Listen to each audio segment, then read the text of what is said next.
আসসালামু আলাইকুম প্রিয় খামারি ভাই এবং বোনেরা, কেমন আছেন? আশা করি সবাই ভালো আছেন। আপনাদেরকে প্রীতি এবং শুভেচ্ছা জানিয়ে শুরু করছি নতুন আরও একটি প্রতিবেদন। আজকে আপনাদের নিয়ে এসেছি একটি কবুতরের খামারে। এই খামারটি সুন্দর, পরিপাটি, সাজানো গোছানো। আজকে আমরা তার কাছে জানবো তার এই খামারে কতগুলো কবুতর রয়েছে, কী কী জাতের কবুতর রয়েছে, কী কী খাবার খাওয়াচ্ছেন, তিনি পেশায় কী করছেন, তার এই খামারে কোনো রোগব্যাধি হয়েছে কিনা, হলে তার কিভাবে ট্রিটমেন্ট করছেন, এবং তিনি যেহেতু কবুতর পালন করে আসছেন, কতদিন যাবত কবুতর পালন করছেন, কবুতর পালন করতে কোন কোন বিষয়গুলো লক্ষ্য রাখতে হবে, কবুতর পালনে আয়ের সম্ভাবনা কেমন থাকে, কি কবুতর দিয়ে প্রথমত শুরু করলে ভালো হয়, এরকম ছোটোখাটো টুকিটাকি বিষয় নিয়ে পূর্ণাঙ্গ একটি প্রতিবেদন তৈরি করব আপনাদের মাঝে। আশা করছি সম্পূর্ণ প্রতিবেদন জুড়ে আপনারা আমার পাশেই থাকবেন। তো কথা বাড়াবো না, চলে যাবে এখন সরাসরি এই খামারের কাছে। এই খামারটি সম্পর্কে বিস্তারিত নিজে জানবো এবং আপনাদের জানানোর চেষ্টা করব।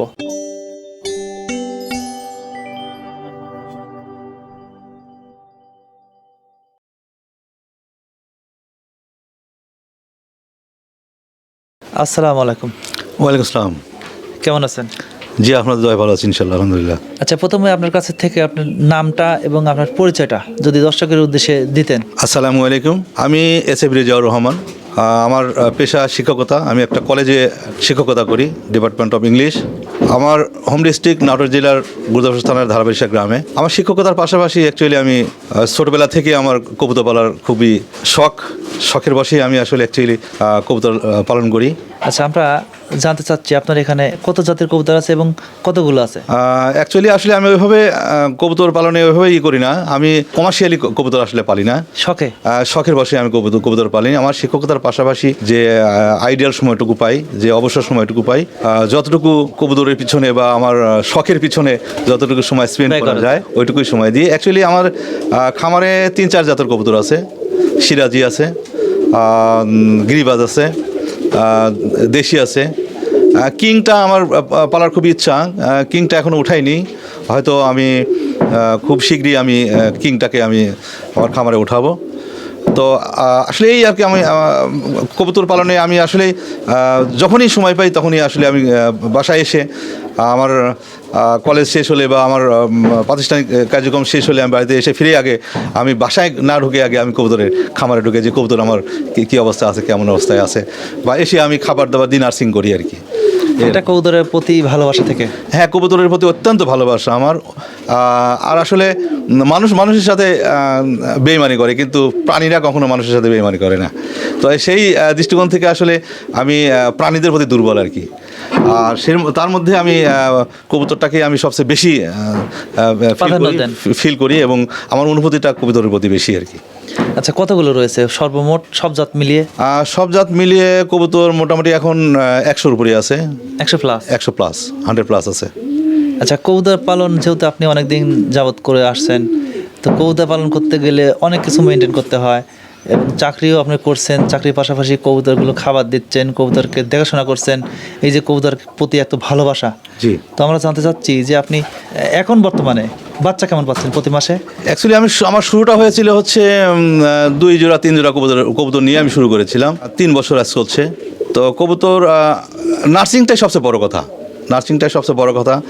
আর মানুষ যেরকম হিউম্যান বিংস কিন্তু আসলে বলতে পারে, যে কোনো সমস্যাগুলো একজন আরেকজনের সাথে শেয়ার করতে পারে, এক্সচেঞ্জ করতে পারে, কিন্তু প্রাণীরা তো ওইভাবে পারে না। তো হয়তো কবুতরের সাথে আমার ভালোবাসার সম্পর্কটা, আমার রিলেশনশিপটা এমনভাবেই মানে হয়ে গেছে, মিশে গেছে যে আমি কবুতর দেখলে বুঝতে পারি যে আসলে কবুতরটা কী হয়েছে, কী ট্রিটমেন্ট দিতে হবে, ও কী চাচ্ছে। তো যখন ক্ষুধা লাগে, আমি যখন বাসায় ফিরি, আমি দূর থেকেই কবুতর সব গিয়ে আমার মাথার উপরে, মনে হচ্ছে যে মৌমাছি যেরকম হয় ওইরকম মাথার উপরে এসে বসে আছে। তো যাই হোক, ট্রিটমেন্টের বিষয়গুলো হচ্ছে আসলে কবুতরের ইয়েটা হয় বেশি, ঠান্ডাতে বেশি দুর্বল কবুতরগুলো। তো আমি স্পেশালি যখনই যেটা কবুতরটা একটু অসুস্থ হয়ে পড়ে, তো আমি বুঝতে পারি যে তার কী সমস্যা হচ্ছে। আমি দেখলে বুঝতে পারি যে আসলে কবুতরের কী সমস্যা হচ্ছে। সমস্যাগুলো আমি সিগনিফাই করে বা ডায়াগনোস করে, আমি হয়তো অনেক সময় যেটা আমি ডায়াগনোস করতে পারি না, কমপ্লেক্স মনে হয় আমার কাছে, সেগুলো হয়তো আমি অন্যদের সাথে শেয়ার করি যে এটা এরকম কবুতরের এই সিগনিফিকেশান, তো কী দেওয়া যেতে পারে। হয়তো আমার সাথে যদি মিলে যায় তাহলে ওইটাকে ট্রিট করি, আদারওয়াইজ আমি হয়তো কোনো সার্জনের ইয়ে নিই, পরামর্শ নিই। আর পাশাপাশি হচ্ছে খাদ্যের বিষয়গুলো আসলে আমি ওইভাবে বাসায় থাকতে পারি না। যদি নার্সিং করা হয়, ঠিকমতো যদি নার্সিং করা হয়, তাহলে হয়তো রিপ্রোডাকশনটা ভালো হতে পারে। সেক্ষেত্রে আমার 100 কবুতর, তো 100 বা 100+ কবুতর, মাসে 30 জোড়ার মতো বাচ্চা আমি পাচ্ছি আর কি। এটা কি আরো বেশি হতে পারে যদি নার্সিংটা ভালোভাবে করা যায়। তাহলে খাবার হিসেবে আপনি কি কি দিচ্ছেন? খাবার হিসেবে আমি কন্টিনিউয়াস করি হচ্ছে গম, ভুট্টা, পাশাপাশি খেসারি দিই। আর এখন উইন্টার সিজন, উইন্টার খুবই কোল্ড, এখন একটু দিচ্ছি, ওই সরিষা দিচ্ছি। সরিষাটা এর সঙ্গে মিশায় সরিষাটা দিচ্ছি আর কি। আচ্ছা, যেহেতু আপনি কবুতর পালন করছেন অনেক দিন যাবত, তো আপনার এই খামারটা এটা কি এভাবে আগেই ছিল নাকি নতুন করে পরে করেছিলেন?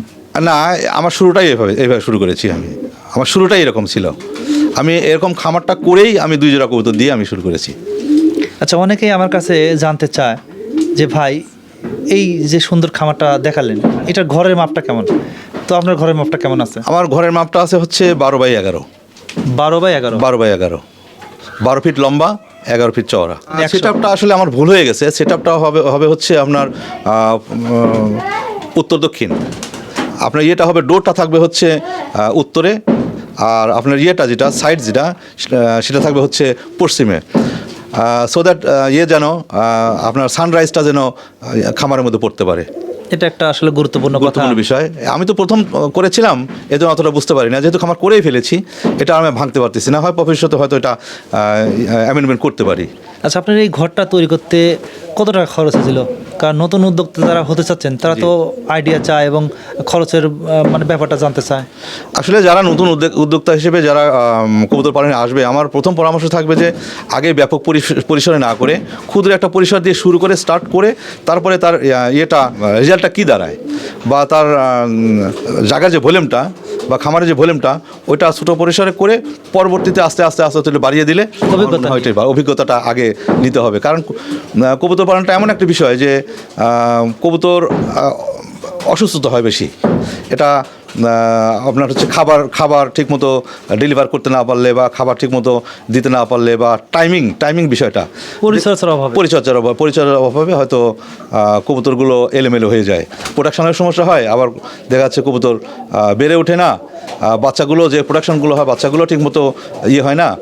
তো সেক্ষেত্রে আপনার কি বলে, সিমটমটা দেখে বা কবুতরের পালনের যে অভিজ্ঞতাটাকে নিয়ে তারপরে ভলিউমটা বাড়ানো উচিত, এটা আমি মনে করি। তারপরও আপনি যে খরচ করলেন, কেমন টাকা খরচ হয়েছিল? নিয়ার অ্যাবাউট 80,000-এর মতো, 80,000-এর মতো খরচ হয়েছে। শুধু ঘর। আর আমরা যে দেখছি যে আপনার খোপটি অসম্ভব সুন্দর, আসলে বলার মতো না। শুধুমাত্র বাঁশ দিয়ে তৈরি করেছেন এবং কাঠ দিয়ে। জি। তো এই খোপগুলো সর্বমোট কতগুলো আছে? এখানে আছে হচ্ছে 280টা। 280 ছোট ছোট খোপ আছে। আচ্ছা, এই 280 ঘর তৈরি করতে কেমন টাকা খরচ হয়েছিল? 30,000-এর মতো। সম্পূর্ণ বাঁশ দিয়ে তৈরি করা আর কাঠ দিয়ে 30,000 টাকার মতো খরচ হয়েছিল আর কি। তাহলে বুঝলাম যে 30,000 টাকা আর 80,000 টাকা, 1,10,000 টাকার ইনভেস্ট হয়েছে আর কি। সম্পূর্ণ ঘর। এই সেটআপে আপনার কবুতর রয়েছে 100 জাত রয়েছে 3 থেকে 4টা জাত। 3-4টা জাত আছে। আচ্ছা, যেহেতু আপনি কবুতর পালন করছেন এবং দেখাশোনা করছেন, কবুতরের প্রতি ভালোবাসাও রয়েছে, তো আমরা জানতে চাচ্ছি যে আপনার এই খামারে, এই যে আপনি এতদিন যাবৎ কবুতর পালন করে আসছেন, কবুতরে তো অনেক রোগ ব্যাধি হয়, তো আপনার এই খামারে কোনো রোগ ব্যাধি আক্রমণ করেছে কি? কোনো লক্ষণ কি কোনো কিছু হয়েছে কিনা? খামারে রোগ ব্যাধি বলতে ব্যাপকভাবে রোগ ব্যাধি আক্রমণ করেছে। এর আগে আমার কবুতর যখন আমি স্টার্টিং স্টেজে আমার হিউজ পরিমাণ কবুতর মারা গেছে। দেখা যাচ্ছে যে আমি ধরেই রাখতে পারতেছিলাম, আমি ডেসপারেট হয়ে গেছিলাম, একেবারে ডিসঅ্যাপয়েন্টেড হয়ে গেছিলাম যে আমার মনে হয় আর কবুতর পালবই না। তো আমার হতাশ হয়ে গেছে, খুবই হতাশ হয়ে গেছিলাম। তো আমার খুবই কাছের আমার ভাইয়ের ছেলে ছিল, ভাতিজা ছিল, আবির নামে একটা ছেলে ছিল। তো আবির আমাকে খুবই ইন্সপায়ার করেছে যে কাকু, আমি আসলে দীর্ঘদিন ধরে আমার কবুতর পালার অভিজ্ঞতা, তো আপনি হতাশ হন না, আস্তে আস্তে ঠিক হয়ে যাবে, তবে সহনশীলতার ভিতরে নিয়ে আসতে হবে আর কি। তো প্রাথমিকভাবে আপনি একটু ধৈর্য নেন, পরে এগুলো ঠিক হয়ে যাবে। তো ওই সাহস থেকেই আমার ওই ভাতিজা, ওই আবিরের সাহস থেকেই আমি ওটাকে ধরে রাখলাম। আদারওয়াইজ আমি ওটাকে মানে কবুতর এই বানানটা বাদিয়ে দিতাম। পরে তার ইন্সপিরেশনেই আমি এই পর্যন্ত আমি লং লাস্টিং করেছি আর কি। আচ্ছা, কী ধরনের সমস্যা হয়েছিল তখন? সমস্যা হয়েছিল, হঠাৎ করে দেখা যাচ্ছে যে কবুতর ঝিমায় যায়, ঝুম মেরে থাকে, আস্তে আস্তে নীল সবুজ পায়খানা করে, পায়খানা করতে করতে আস্তে শুকাইতে এক পর্যায়ে দেখা যাচ্ছে যে কবুতরটা হয়ে যায়, এক্সপায়ার্ড হয়ে যায়, মারা যায়। আচ্ছা, লক্ষণটা কি আপনি কোনো প্রাণী সম্পদ অফিসে দেখিয়েছিলেন কি নিজেই কোনো ট্রিটমেন্ট কী ধরনের? আমি দেখিয়েছিলাম, উপজেলা স্বাস্থ্য দেখিয়েছিলাম, আমি সার্জনকে দেখিয়েছিলাম এবং কবুতরও নিয়ে গেছিলাম আমি। তো আমাকে ট্রিটমেন্ট দিয়েছিল, ট্রিটমেন্ট দেওয়ার পরেও কিছু ট্রিটমেন্ট কাজ করেছিল আর কিছু ট্রিটমেন্ট কাজ করে নাই। একেবারে প্রথম দিকে যে কবুতরগুলো আমি কিনেছিলাম, কবুতরগুলো একেবারে টোটালি দুই এক জোড়া ছাড়া সব এক্সপায়ার্ড হয়ে গেছিলো। আচ্ছা, কী ধরনের ওষুধ দিল আপনি যেগুলো খাওয়ালেন? ওটা হচ্ছিল ইরোকট দিয়েছিল, পাশাপাশি হচ্ছে ডক্সিভেট দিয়েছিল, আর হচ্ছে হেমকোপিয়াইস দিয়েছিল, আর হচ্ছে কিছু ভিটামিন দিয়েছিল। এই মোটামুটি কিছু অ্যান্টিবায়োটিক হিসেবে আপনার ডক্সিভেটটাই মেন কাজ করেছিল, আর ভিটামিন পাশাপাশি হচ্ছে আপনার হিস্টাসিন এগুলি দিয়ে মোটামুটি একটু সুস্থ করেছিলাম। পরবর্তীতে আর টিকে নেই। ওইগুলোকে আবার মানে রিনার্সিং করতে করতে আস্তে আস্তে কৌতুকগুলো বাড়াইছি। সেখান থেকে অভিজ্ঞতা হয়েছে, আমার অভিজ্ঞতা নিয়েছি। সার্জনদের সাথেও মোটামুটি আমার একটা এক্সপ্লেনেশন হয়েছে। আবার কবুতরের সাথে তাদের ট্রিটমেন্টের সাথে আমারও সিমটমগুলো মিলে গেছে। পরে নিজে থেকে এখন আর অভিজ্ঞতা হয়ে গেছে, এখন আর ওই সার্জনদের বা অন্যদের পরামর্শ লাগে না। এখন নিজেই দেখলে বুঝতে পারি যে আসলে এই কবুতরটা কী দরকার, কী ওষুধ দরকার বা কী সমস্যা হয়েছে এটার। আপনাদের এই অঞ্চলে দেশি কবুতরের বাচ্চার দাম কেমন চলছে? দেশি কবুতরের বাচ্চা এখন একটু কম, বাচ্চার দাম কম। তবে আমরা 300 পর্যন্ত বিক্রি করি, 250-300 মতো এরকমই বাজার যায় আর কি। আর বড়গুলো? বড়গুলো 500, 450, 500 এরকম। আচ্ছা, কবুতরকে কি পরিমাণে সময় দিতে হয় সারাদিনে? আসলে ওইভাবে যারা আসলে কবুতরকে ফেভারিট করে তারা তো সবসময় কবুতরের পিছনে লেগে থাকে। আসলে আমি তো ওইভাবে সময় পাই না। আমি হয়তো সকালে বের হয়ে যাই, সকালে খাবার দাবার দিয়ে বের হয়ে চলে যাই, আবার হয়তো বিকেলে এসে আবার খাবার দাবার দিয়ে ওই যে সময়টুকু আমি পাই ওই সময়টুকু কবুতরের পিছনে লেগে থাকি আর কি। আচ্ছা, এক্ষেত্রে আপনার চাকরির কোনো সমস্যা হচ্ছে না? না, আমি হাম্পার করি না।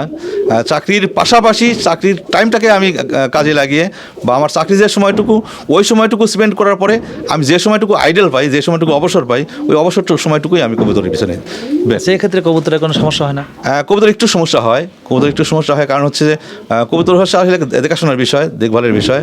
দেখা যাচ্ছে যে আমার অনেক কবুতর তো দেখা যাচ্ছে যে কবুতর বাইরে বের হয়ে গেছে, কবুতর ঠিক মতো আসলো কি না, আবার একটা কবুতর বাইরে ঝাঁক ধরে বাইরে চলে গেছে, কবুতর বাইরে থেকে অনেক পয়জনাস কিছু খেয়ে আসে, ওটাকে আমি হয়তো খেয়াল করতে পারলাম না, দেখতে পারলাম না, হয়তো বাসায় আসতে আসতে আমার সন্ধ্যা লেগে গেল, তখন দেখছি ওই কবুতরটা মিসিং হয়ে গেল। তো কবুতরের পিছনে আসলে কবুতর লালন পালন করলে বা কবুতর যদি রেগুলারাইজ করতে চাই, কবুতর পিছনে লেগে থাকতে হবে, সময় দিতে হবে কবুতর পিছনে সময় দিতে হবে। কবুতর সময় না দিলে কবুতর আসলে এভাবে লালন করা ঠিক হবে না, বেশি পরিধিতে লালন করা ঠিক হবে না। যদি শখের বশকে পালন করে তাহলে হয়তো অল্প পরিসরে পালন করতে হবে, আর যদি কমার্শিয়াল থট থাকে তাহলে আপনাকে অবসরের পিছনে লেগে থাকতে হবে। আচ্ছা, আপনার কাছ থেকে সর্বশেষে আরেকটি কথা জানতে চাইবো, যারা নতুন উদ্যোক্তা হতে চাচ্ছেন কিংবা শুরু করবেন চিন্তা ভাবনা করছেন, জি, তারা কি কবুতর দিয়ে শুরু করবেন এবং তারা কি খাঁচায় পালন করবেন নাকি ছেড়ে দিয়ে উন্মুক্তভাবে পালন করবেন? আমার মনে হয় যে কবুতর দেশি কবুতরের চাইতে যে রেচার আছে, তারপরে হচ্ছে কিং আছে, তারপরে হচ্ছে সিরাজি আছে, তারপরে হচ্ছে গ্রিজ আছে, এগুলো খামারের ভিতরে আপনার খাঁচা অ্যারেঞ্জমেন্ট করে ওখানে লালন পালন করে সবচেয়ে বেটার আমি মনে করি আর কি। বিকজ এখানে দেশি কবুতরের ডিজিজটা বেশি হয়, আর তাছাড়াও দেশি কবুতর আসলে এভাবে বাইরে ছেড়ে দিয়ে পালা খুবই রিস্কি হয়ে যায়, অনেকে ধরে নেয়। আমাদের সোশ্যাল সেন্টিমেন্ট তো ভালো না। তো সেক্ষেত্রে যদি দেশি কবুতর পালতেই হয় অল্প পরিসরে 2-4-5 জোড়া হয়তো বাড়িতে খাওয়ার জন্য বা আপনার মাংস হিসেবে নিজেরা পারিবারিকভাবে ইয়ে করার জন্য হয়তো 2-4 জোড়া পালা দিতে পারে। আদারওয়াইজ আমার মনে হয় যে খামারের ভিতরে ইয়ে করে অ্যারেঞ্জমেন্ট করে অন্য জাতের কবুতর পালন করাই বেটার। এটা আপনার মতে মনে হচ্ছে? এটা মনে হচ্ছে আর কি, দেশি কবুতরটা কমাই দিয়ে অন্য জাতের কবুতর পালন করাই উত্তম। আচ্ছা, আপনি বর্তমানে যে খামারটা পালন করে আসছেন, আপনি কি বুঝতে পারছেন যে আপনার এই খামার থেকে আয় হচ্ছে না লস হচ্ছে? আমি তো আয় ব্যয়ের হিসাবটা করি না, আমি যেহেতু কমার্শিয়াল না, এটা টোটালি আমার হবি। তারপরেও যেহেতু এর পিছনে খাদ্য যাচ্ছে, এর পিছনে শ্রম যাচ্ছে, কিছু তো একটু চিন্তা করতেই হবে। নাহলে তো আমি যদি কন্টিনিউ যদি শুধু ব্যয়ের পিছনেই থাকি তাহলে একসময় তো টিকবে না। হ্যাঁ হচ্ছে, আমি সেভাবে নার্সিং করতে পারছি না, এই জন্য হয়তো বা আমি ব্যালেন্স করতে পারতেছি না। তবে যদি আমি আরেকটু সময় দিই তাহলে হয়তো লাভজনক সম্ভাবনা একটা থাকতে পারে। আচ্ছা, যেহেতু আপনি চাকরি করছেন, চাকরির পাশাপাশি কবুতর পালন করছেন, সুন্দর একটি খামারও গড়ে তুলেছেন, আমরা দেখছি যে আপনার খামারটি পরিপাটি, সুন্দর, সাজানো গোছানো। শখ এবং ভালোবাসা না থাকলে এত সুন্দর খামার আসলে করা সম্ভব হয় না। তো যেহেতু আপনি চাকরি করছেন এবং আপনি ব্যস্ত লোক, তারপরেও আমাদের সময় দিচ্ছেন, সেজন্য আপনাকে ওয়ার্ল্ড সাপ্লাইট ইউটিউব চ্যানেলের পক্ষ থেকে ধন্যবাদ জানিয়ে বিদায় নিচ্ছি। ভালো থাকবেন। আসসালামু আলাইকুম। ওয়ালাইকুম। আসলে আমি সবচেয়ে বেশি খুশি হলাম যে আমার এই ক্ষুদ্র পরিসরে, আমার চাকরির পাশাপাশি বা আমার শিক্ষকতার পাশাপাশি যে আমি ক্ষুদ্র পরিসরে যে আমার নিজের শখের বসে যে খামারটা করেছি, এই খামারটা আপনারা ভিজিট করতে এসেছেন, এই জন্য আমি আপনাদেরকে আসলে আন্তরিকভাবে ধন্যবাদ চাচ্ছি। আমি যারা কবুতর পালনে যারা আগ্রহী বা যারা কবুতর পালন করে আছে বিভিন্ন প্রান্তরে, বিভিন্ন এলাকায়, বিভিন্ন কর্নারে, আমি তাদেরকে এটুকুই বলবো যে আপনারা যদি কবুতর পালন করতে চান তাহলে কবুতরের সাথে কেমিন মিশিয়ে দিতে হবে এবং বিভিন্ন জাতের কবুতরের ডিজিজগুলো, এই ডিজিজগুলো সম্পর্কে আপনাদের ভালোভাবে জেনে অল্প পরিসরে শুরু করে তারপরে কবুতরের সিমটমগুলো আছে, কবুতরের যে চাহিদাগুলো আছে, কবুতর কীভাবে লালন পালন করলে কবুতরগুলোর প্রজনন বাড়বে বা প্রোডাকশান বাড়বে বা ট্রিটমেন্টগুলো সম্পর্কে ভালো আইডিয়া নিয়ে তারপরে কবুতর পালনে অভ্যস্ত হয় আমার মতে আমি মনে করি।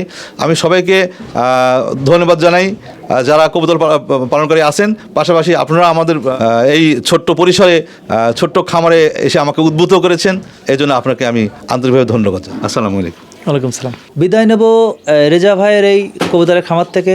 যদি আমাদের ভিডিওটি ভালো লাগে লাইক করবেন, কমেন্ট করবেন, শেয়ার করবেন এবং সাবস্ক্রাইব করে আমাদের চ্যানেলে অ্যাড হয়ে থাকবেন। দেখা হচ্ছে নতুন কোনো খামার কিংবা নতুন কোনো প্রতিবেদনে। সে পর্যন্ত ভালো থাকবেন, সুস্থ থাকবেন। আল্লাহ হাফেজ।